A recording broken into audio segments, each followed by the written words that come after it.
Let's go. Ha ha. Hits the crypto siege. And Matt Hamilton is in the news again. David Schwartz has more to say about the Flare airdrop. We'll get into that. Link 2 is doing some stuff, man. We got to share that. And the U.S. government is going to create their own copy of the XRP ledger. Hilarious. Michael O2, what's going on, bro? You know, they could just, the government could, they could just create their own thing. I mean, that's what they could just do that. The government. Oh my goodness. I don't know where this dude is coming from. Life is good. Life is good. Flare Networks leveraging the community. What the world? We're going to get into that. Did Flare Networks leverage the XRP community? We'll get into it. Q Dodd says, what's good? What's good? What's good? Q Dodd. Who bought the Flare dip? I know my good guy, Danny Lowe, bought the Flare dip. I have not purchased any yet. Life is good. You're early. We are early. We're all early adopters in this new asset class that is a digital asset space.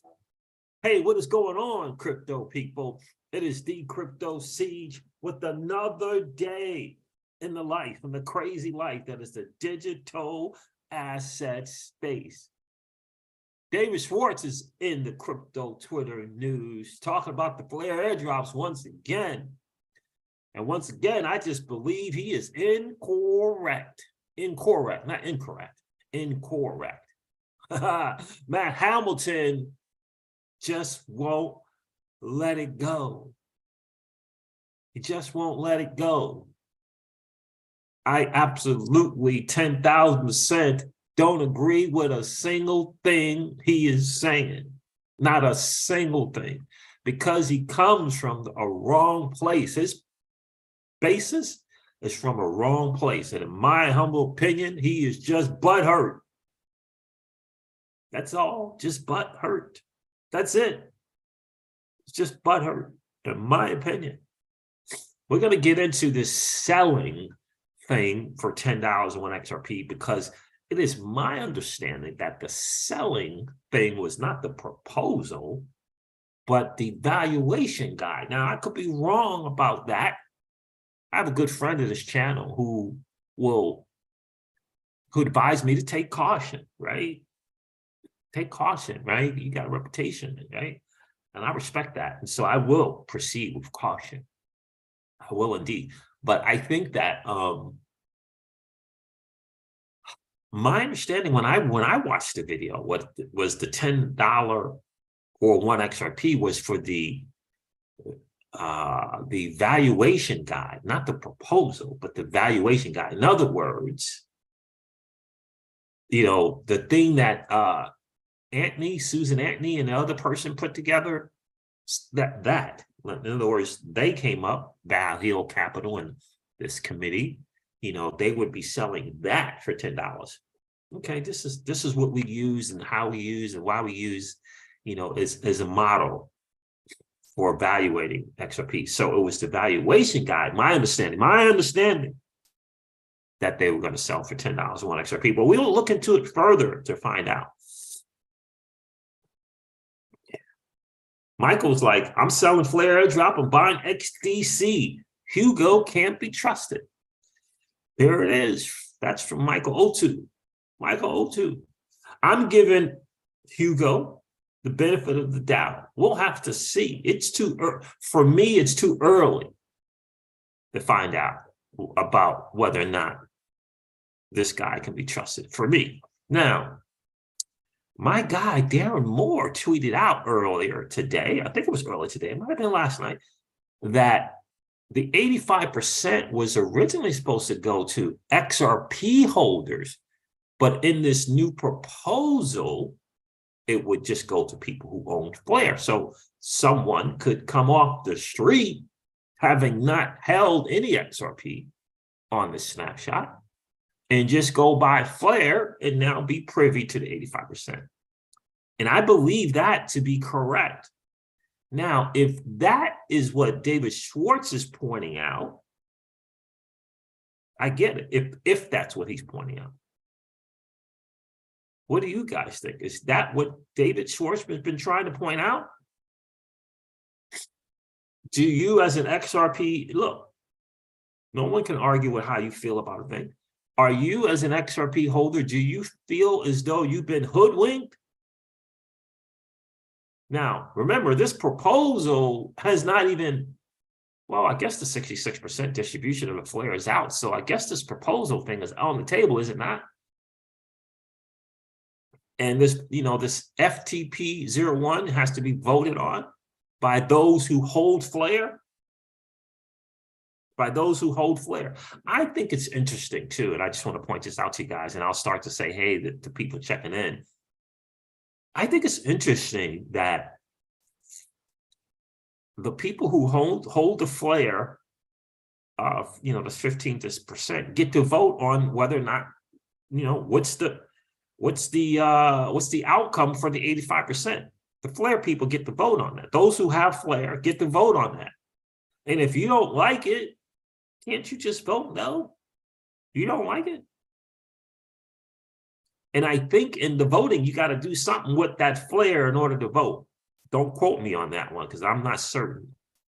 But I think in order to vote, you got to do something with Flare, I believe. Like wrap it, something.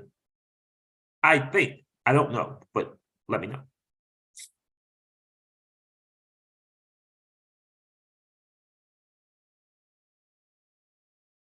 GDLT is in the building. What's good, my guy? Good to see you. You said David Schwartz bought a ton of Spark token? I mean, a Flare token? I didn't know that. Corey said, I bought some more today. I'm waiting, I'm waiting for that 2 cents again.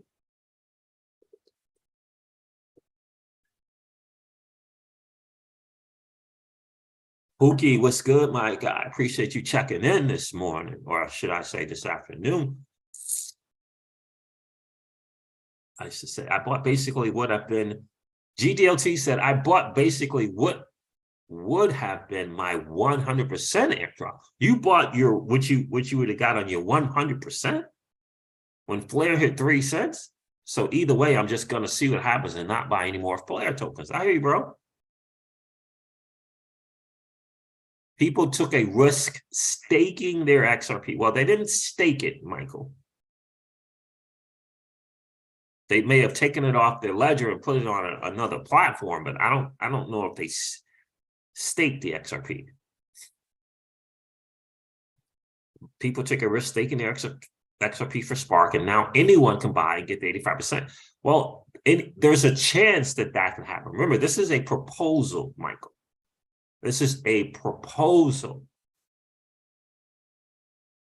And if not, I think if not enough people participate in voting on the proposal, it goes away.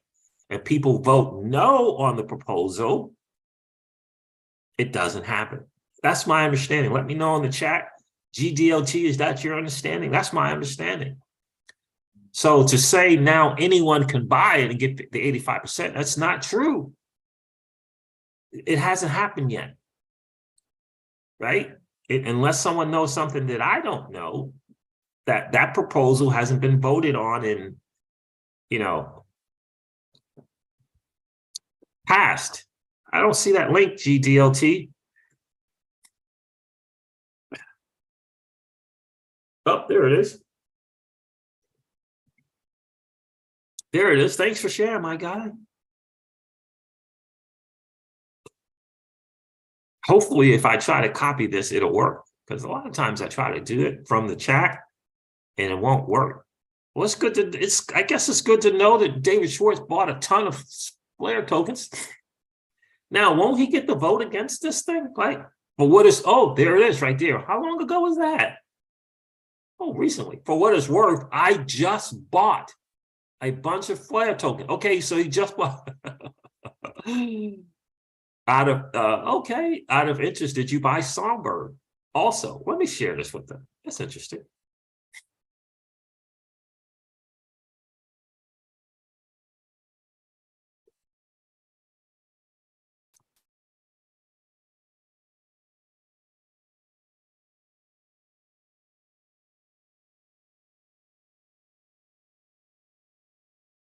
All right, let me share this with the fam. Let me share this real quick for David Schwartz.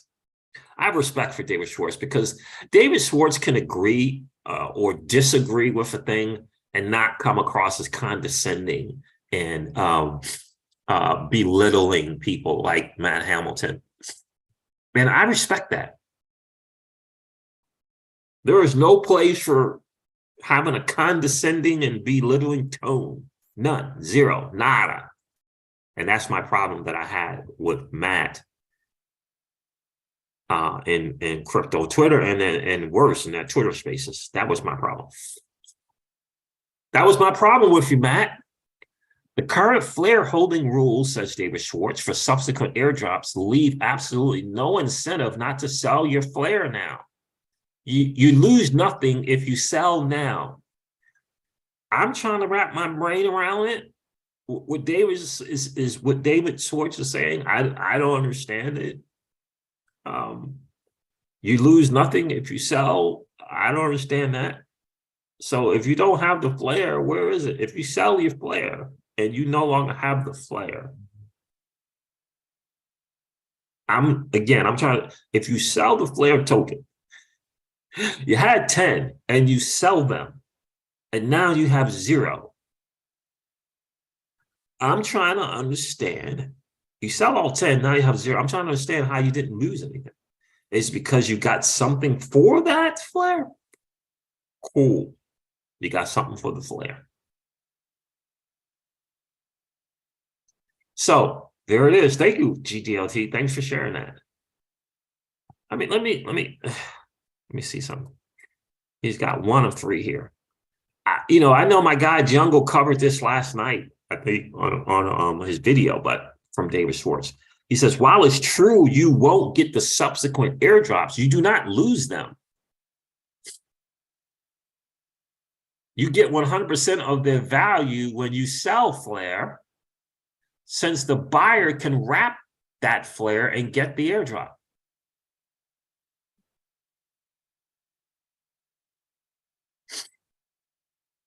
This seems like a very strange decision to me. Honestly, the only way I can explain it is that they simply don't want to keep their commitment and instead wanted to only give 15% of what they promised.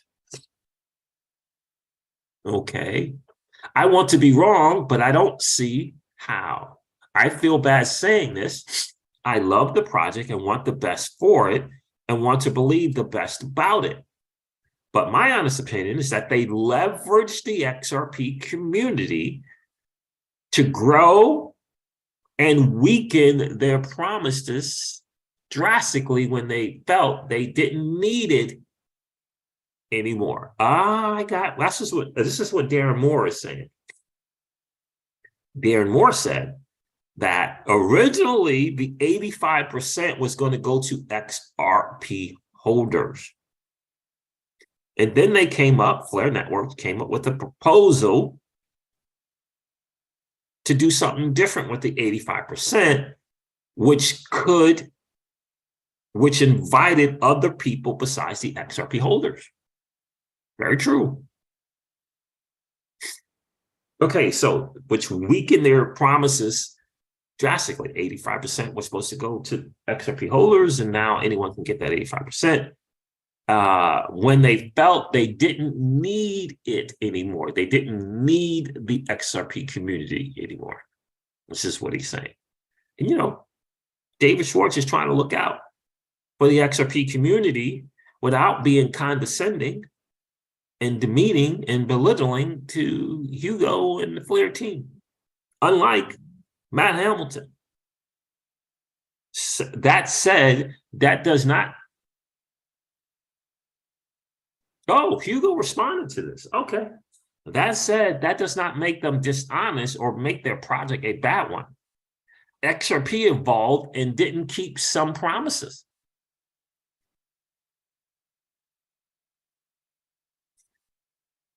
XRP evolved and didn't keep some promises made in the early days. You can love Flair and love XRP too. It's not one or the other. But I don't have happy, fuzzy feelings about how it went down. You notice how David Schwartz is not calling anybody a grifter or a scammer? You notice how he didn't do that? Matt Hamilton, you should be paying attention. You should be paying attention, Matt Hamilton, to David Schwartz. Try to take a page or two from his book. I know it's going to be difficult because you think you're smarter than everybody else. But try taking a page from David Schwartz, disagreeing without coming across as condescending and demeaning and belittling people. Take a page. Now, Hugo says he responded here, that he was clear for the reasoning for the proposal. Let's check it out together, fam. See what he says. David, we have been completely clear about our reasoning for FIP01 and that it puts new entrants on an equal footing, which in my opinion is a must going forward if Flair is to have a chance to reach its potential. And then he says here, this is the proposal. He highlighted some stuff here.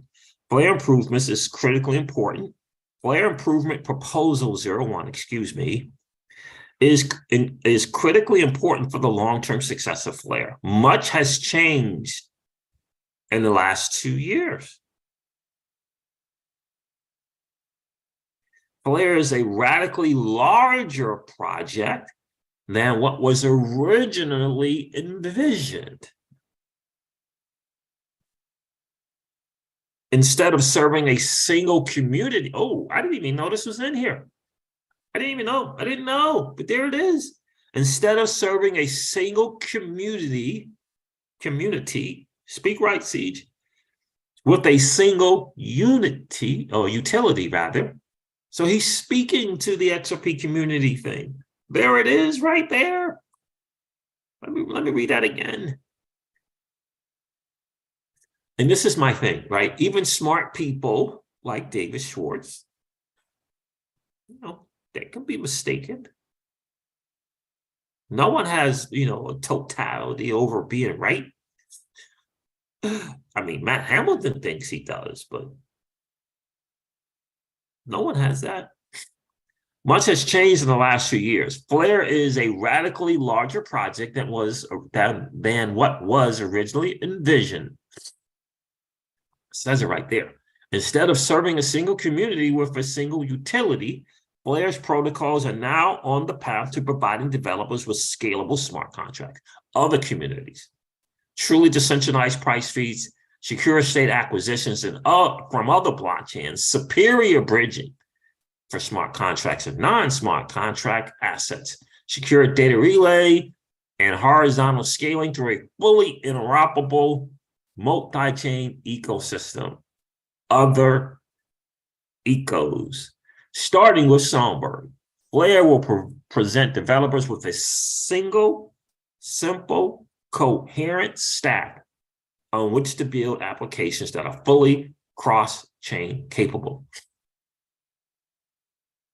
All right, to allow Flair to thrive, the token distribution, which was designed to build participation from a single community with a single utility, needs to change such that it offers participants from any chain and new entrants to the space an equal chance to become a participant in the Flair ecosystem and help it grow.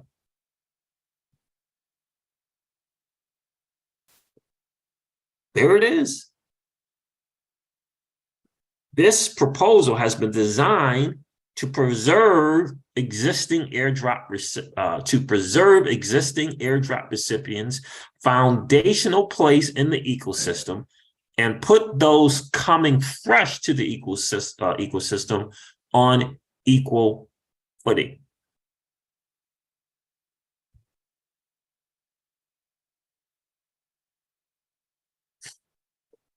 And David responds here.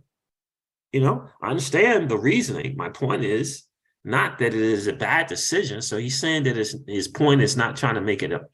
My point is that it's not a bad decision, but that it changes the incentive structure in very negative ways. There also may be positive benefits that equal or exceed the negative changes, but that doesn't make the negative changes go away. Yep. For what it's worth, I just bought a bunch of Flare.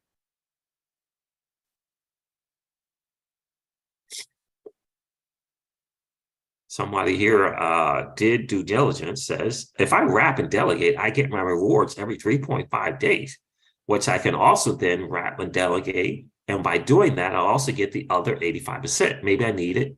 Maybe I need explaining to me like I'm 5. And David Schwartz says, okay, do you agree that everyone who holds Flare can wrap and delegate and get these rewards? Yes or no? If yes, then getting the initial 15% means you already got the right to wrap and delegate and get the rewards. It's not something extra you get. It's part of the initial 15%. There is no subsequent 85% anymore. That's double counting, says David Schwartz. So suppose someone who didn't get the airdrop, okay, wants to get the same thing an airdrop recipient got. They would just have to get the same amount of Flare, which again, see, they would just have to get the same amount of Flare, right? So in other words, they would have to buy, right? Isn't that right? So instead of saying they would just have to get the same amount of Flare, shouldn't David say they would have to buy the same amount of Flare? Isn't that a difference? If you're part of other ecosystems that's going to be on Flare that didn't get this 15 initial airdrop for being an XRP person, don't they have to buy the Flare? Like they got to come out of pocket somehow, right? Am I missing that?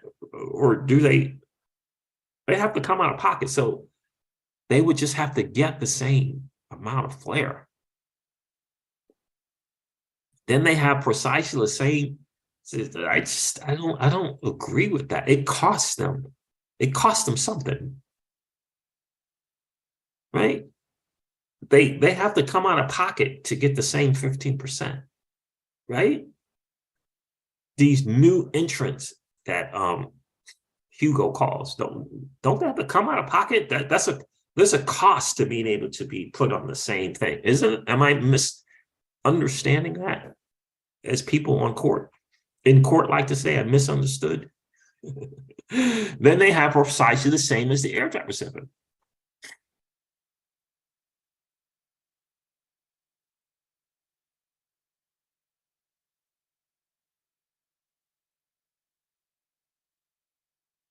How much is 15,000 Flare at current prices anyway?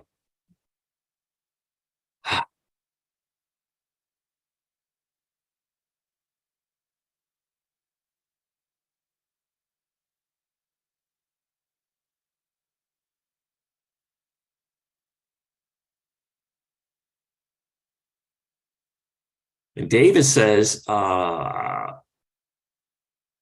don't know. Sure, but that's happening at the expense of the airdrop recipients. Everybody has the same opportunity to wrap and get rewards. So the airdrop recipients specifically are only getting 15% of what they were promised.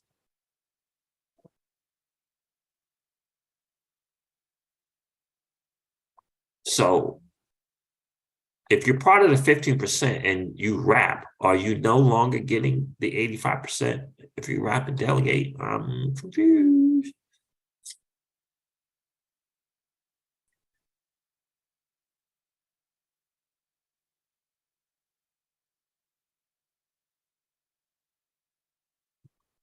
This is so the natural cube says this is why I've always said and still maintain 100% drop on day one was the only distribution model that made any sense. Sell pressure was the bogus campaign that scared people into letting Hugo change the routes.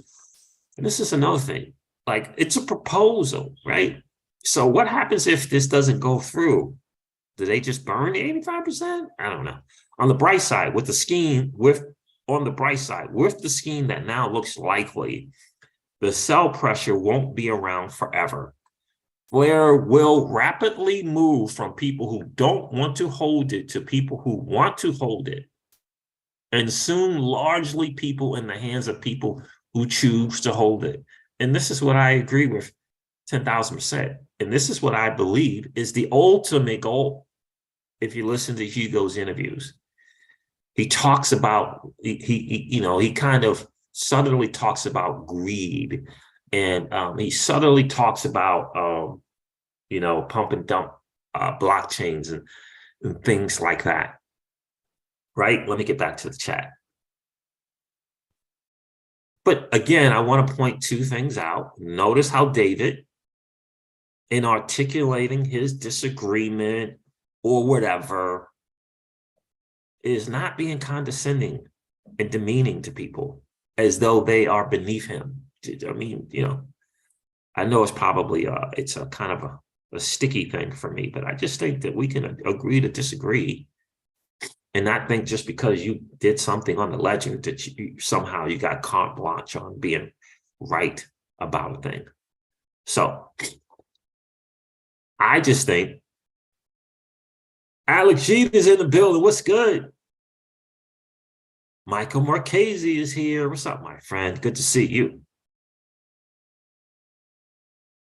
Rodwell, you bought Flare 41 cents. I feel cheated. I hear you, my guy. Corey says holders will vote for the proposal. Corey says, I'm voting for it.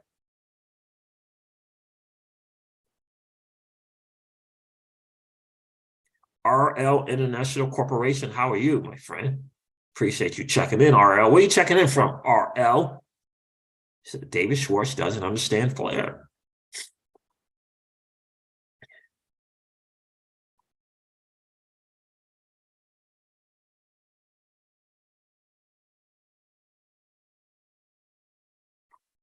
Flare already has more volume than Algorand, VeChain, and XDC, and it's only been a few days.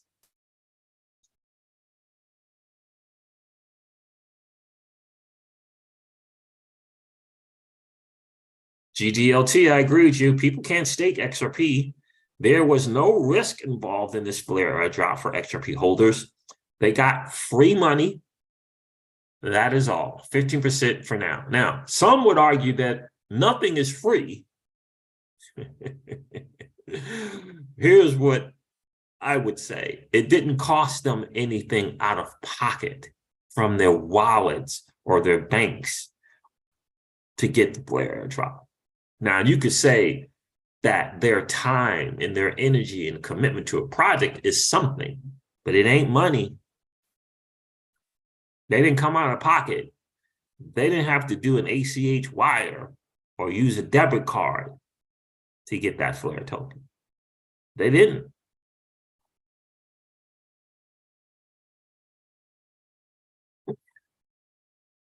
Corey says, I guess you didn't lose anything because you got them for free. Keyless is in the building. Lady of Crypto checking in. How are you, Keyless? Good to see you this morning. Face Stamper, what's good? Mr. Connector said, I blocked Hammertoe years ago. What a brilliant dummy, says Mr. Connector. Yowzers.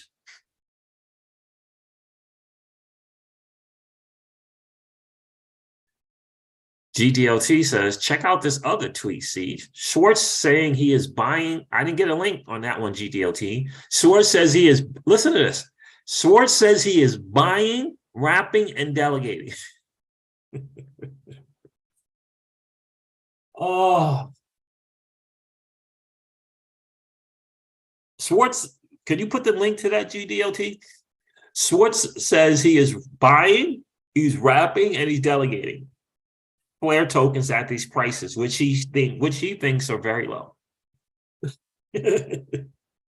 What?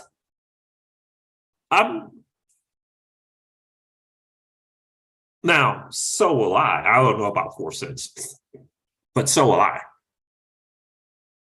15,000 Flare is about $900. Thank you, Michael O2. Thank you, my friend. I appreciate that.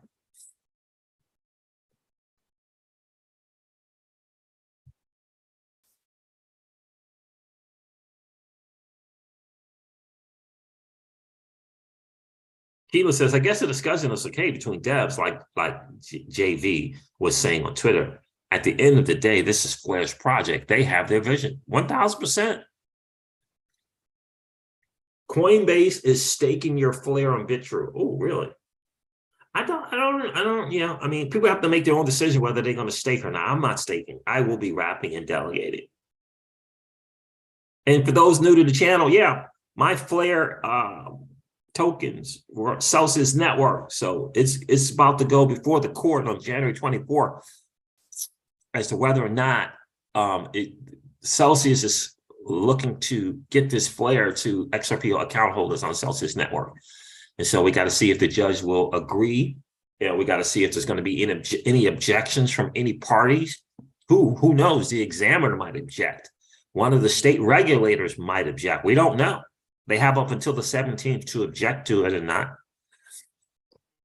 But Celsius Network apparently has some agreement, by the way. I read the court document. Celsius Network apparently has an agreement with Flare that when and if Celsius gets 250 million Flare tokens roughly to the XRP account holders on Celsius Network, that Celsius is going to get 150 million Flare tokens. Yeah, that's in the court submitted document in the Southern District of New York. It's called a Flare grant. I don't know. Feels like to me that Celsius has a little incentive to get the 250 million to the appropriate people because they're going to get 150 million back. That's going to go a long way towards the Chapter 11 estate bankruptcy. It's not going to Alex in the corporate people at Celsius or shareholders. That will be going to the unsecured creditors, rather. Excuse me. Interesting stuff, just to let you know. So that's kind of where I am.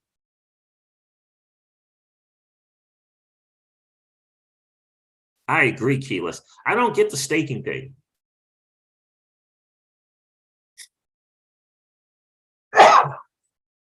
Excuse me. Keyless says, oh, no, I love Matt Hamilton. It cracks me up. The back and forth with you guys, LOL. Yeah, I don't know. Has he responded to anything that I've said? I don't even know.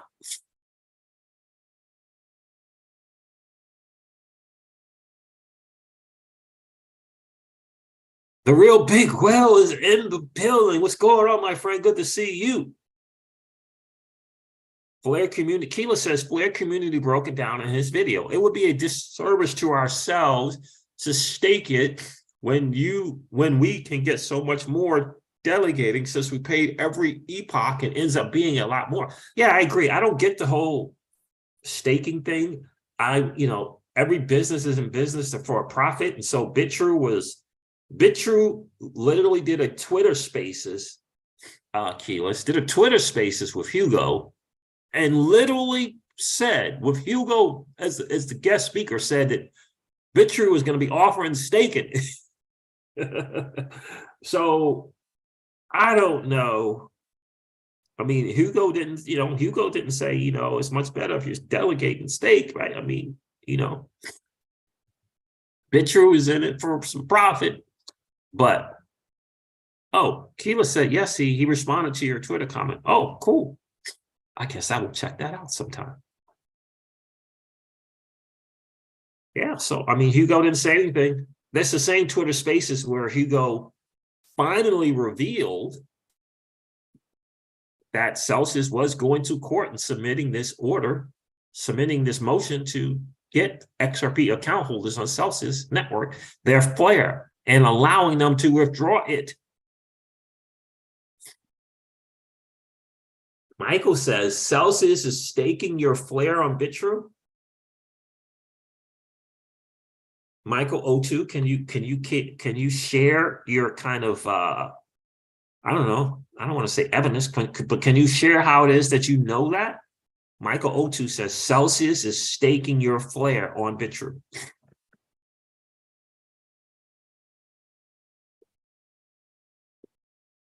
Can we check and see who's staking flare? I mean, I know this is the world of blockchain and distributed ledger technology.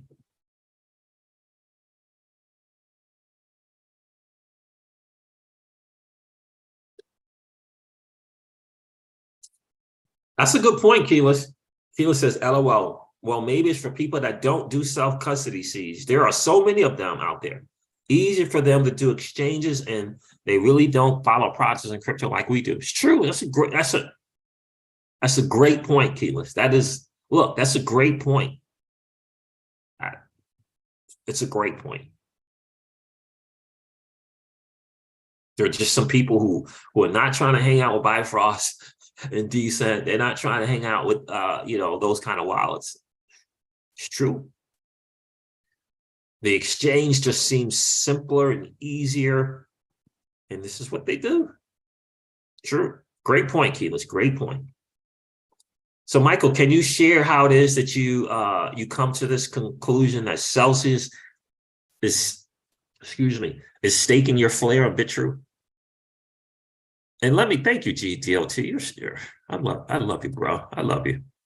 Let's put this on here. David Schwartz says he's buying, wrapping, and delegating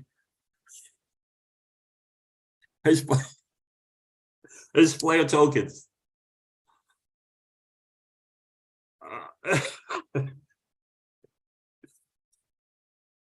Well, doesn't that kind of speak to the vision that Hugo, the Flare team, was having? I think so. I mean, I don't know. I think so. I think this whole let me share this with the community. GTLT, man, you are the truth, bro. You are the truth. Thanks for sharing, my guy.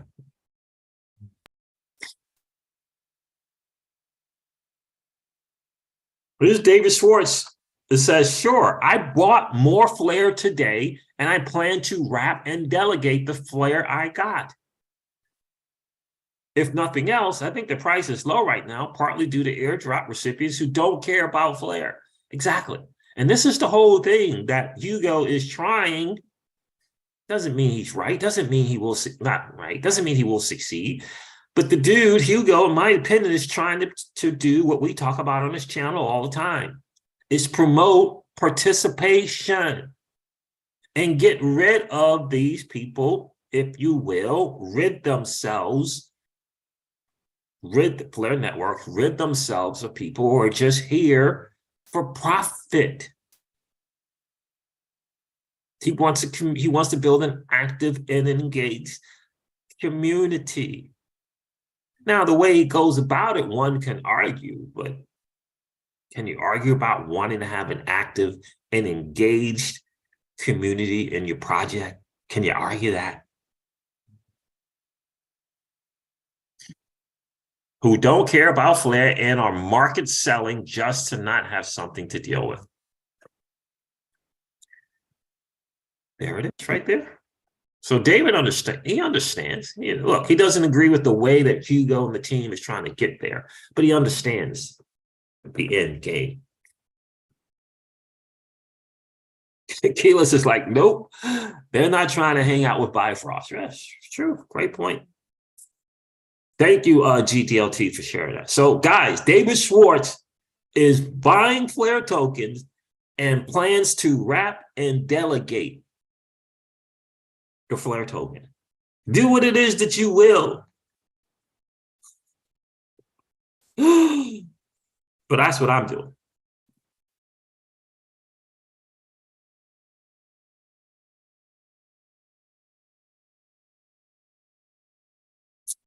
Michael McCasey, what's up, my friend? No, I haven't gotten anything from Coinbase nor Binance. I got Sonberg from Binance. Okay, got it. Sheila says, please, guys, if you haven't yet done so, please would you hit the like button and the subscription button. It costs $0. Thank you, Keyless, for sharing that. Guys, do me a favor if you haven't already.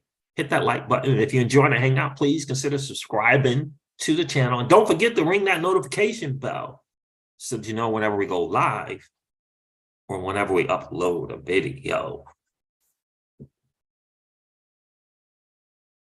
Matt's answer to me. Oh, okay. Let's check out Matt's answer to something that I did on Twitter. Now, again, this was about, my concern or issue rather is Matt's condescending and demeaning and belittling tone that he has in both his tweets and in him speaking in a recent Twitter Spaces.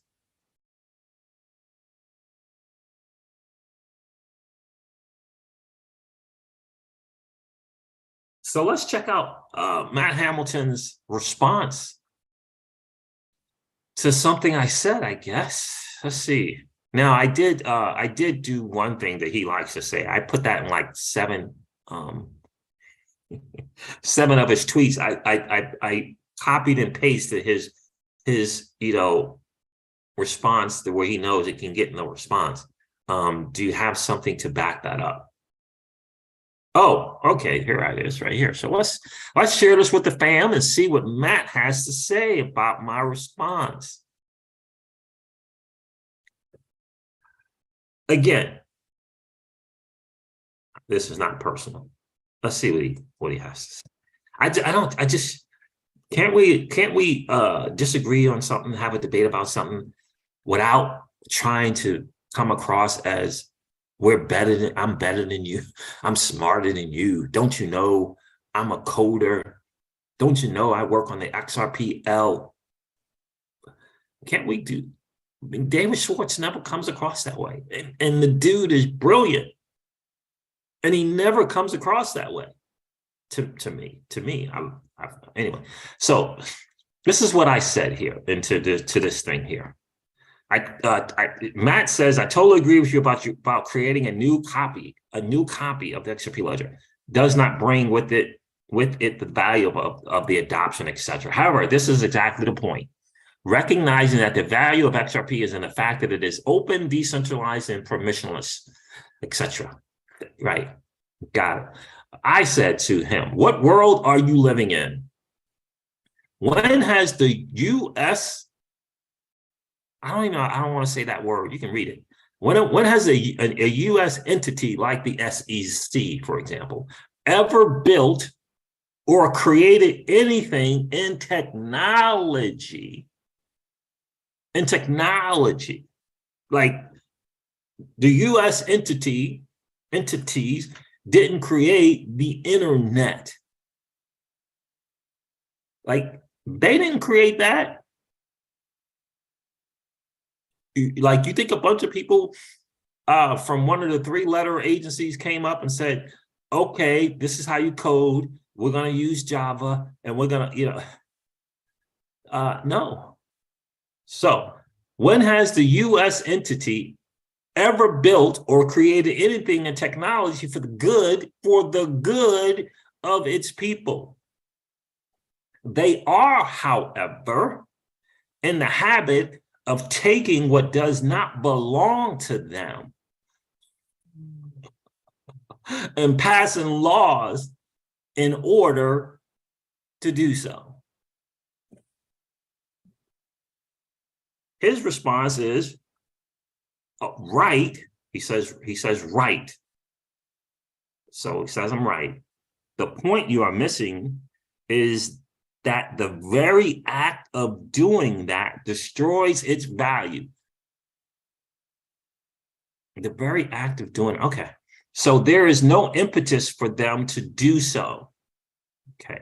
And if they did out of malicious intent, then the rest of the network just forks off and continues. Then he's talking about the group again. The thing that is insane is that you have this group of people who are frothing at the mouth about how evil the government is, but somehow they think the government is going to honor the note they have from their moms saying, please give us $1 gazillion when you steal it. Yeah, so I think, and I may be missing a point, I may be missing his point, but I think he's missing the point of the quote unquote buyback proposal, which was someone, by the way, termed that on their own. It wasn't what originally came from Value Capital. But I think for a lot of people, if you want some clarity on this thing, and I would suggest that Matt listens to the interview with Linda P. Jones and Jimmy Valley to really get a good kind of grasp on, the whole thought process behind this buyback proposal. Because my understanding from listening to that interview was this is about an avenue for the G7 and G20 nations to recollateralize or if you will, figure out a way to get rid of the debt that they can't pay back. And that in Jimmy and the committee's estimate, XRP and the ledger and all the ledger can do that, can help them solve this, multi-trillion, tens of trillions of dollar challenge that they have. And in addition to that, this whole give them an avenue or an option that's going to help with the resetting of this currency, because there's going to be a currency reset, right? And so I've seen Matt tweet a few times about just snatching it up from everyone and not using it. I'm trying to get why he thinks that the proposal is about just getting it and not using it. I'm trying to understand why he thinks because that's not my understanding. That's not my understanding of the proposal and, asset-backed digital currencies and moving into that kind of space. That's not my understanding. But Matt seems to think that the proposal is about buying back people's XRP. And it won't be all of the XRP, but anyway, buying back the people's XRP and not using it. I don't know how he's getting to that. I'm not sure why anyone would just, look, don't get me wrong. Like in the real world, there are big businesses and or companies who buy a smaller company that has better technology than that company. It happens all the time. And what they do with that company is shelve it. They just shelve it. Because it's better technology. They don't even use it. They shelve it. That has happened. So is that what he's saying they're going to do? They're going to just shelve it? They just going to get it and they just not going to use it? And he keeps using the phrase, all of the XRP. I don't know if that's the proposal or not. I haven't read it. I don't know. But from listening to Jimmy, I don't know if he's talking about all XRP. I don't know if he's talking about the escrow, the XRP and escrow as well. I don't think so, but I don't know. But yeah, so buying it and shelving it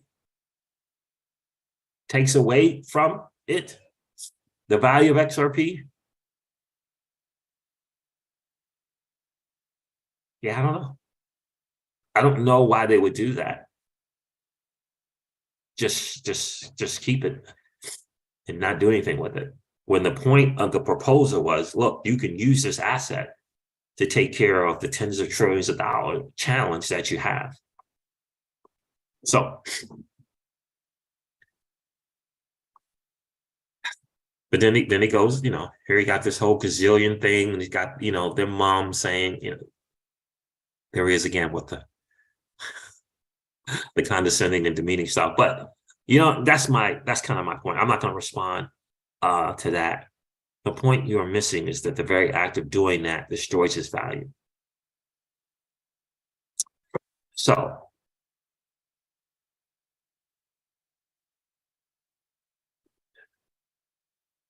now, from what I've seen and not seen, but from what I've heard from Jimmy in his interview with Zach Rector, in his interview with Molly Elmore, in his interview with Linda P. Jones, from me, my understanding of what he is trying to do makes complete and total sense. For me, it makes complete and total sense. Now, what people take from when I say it makes complete and total sense is that now I'm saying, yep, the government's just gonna, oh yeah, here we go. Here's your money. That's not what I'm saying. I'm saying what they're trying to do makes sense.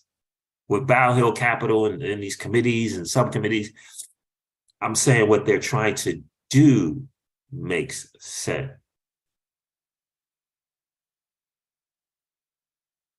Yeah, Keyless, I would encourage you to listen to the Twitter Spaces with David Schwartz with Matt Hamilton. I think from that, again, I'm referencing his recent tweets about the buyback and the Twitter Spaces, because it came across like that to me in the Twitter Spaces, for sure, in the Twitter Spaces, because the CEO of Reaper Finance, who he was going back and forth with, kept saying that to him. He kept saying this, so now you're being demeaning, Matt. Now you're being condescending, Matt. That's what he kept saying in that Twitter Spaces.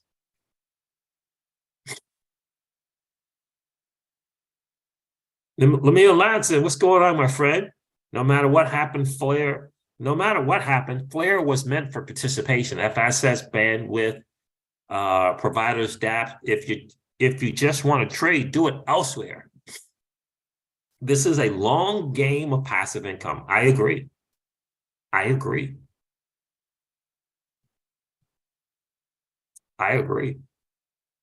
with you, Lamir. He does, Keyless, address misinformation from XRP funders. Yes, he is very, very good at doing that. He's very, very good at doing that. But this is not an XR. Like, a lot of people think this, like Jimmy and the group are not getting together and coming out with arguments for why the Hooks Amendment was a bad idea, or why federated side chains is a waste of everybody's time and it's going to take away from the XRP ledger. That's not what he's doing. Jimmy is doing something in a lane that he's operated in for decades. And what Matt is missing is he's not qualified. He's not qualified to use the phrase, it makes no sense. Now, if he wants to say it makes no sense to me, cool. It doesn't make sense to you. Because then I'll say, well, it makes complete and total sense to me. Right? It makes complete and total sense to me. If I had a chance to talk with Matt on the phone or on a Zoom, I would ask him, hey, how many mergers and acquisitions and the billions of dollars have you done since you've been at Ripple or been a coder or working on the XRP ledger?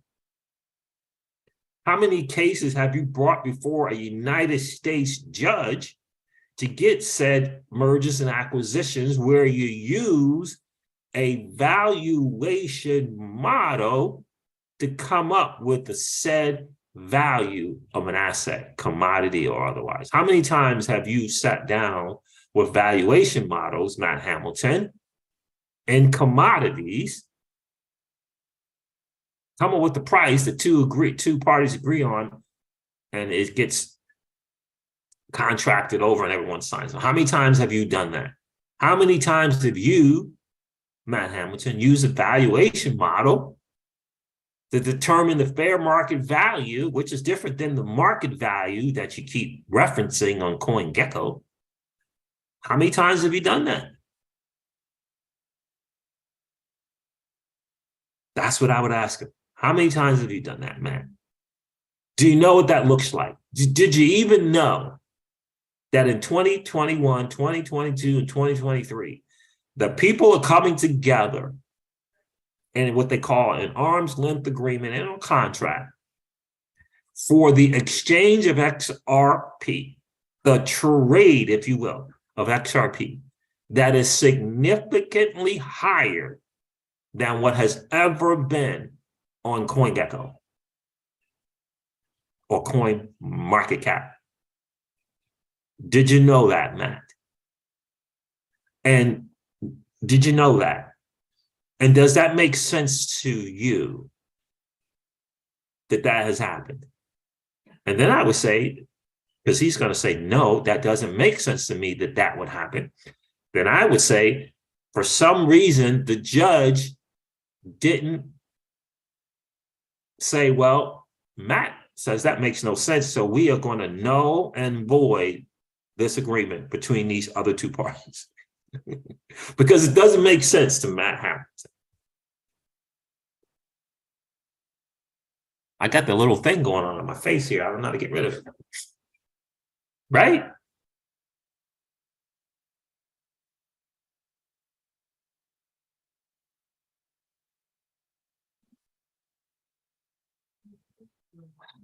Right? Do you see what I'm saying, Keyless? What I'm trying to suggest to Matt is he doesn't, just because he doesn't understand it, doesn't mean that it doesn't make sense or that it's nonsense. You could say that it doesn't make sense to me, or it makes no sense to me, but to say it's no sense. And then in a Twitter, he called the people involved in this particular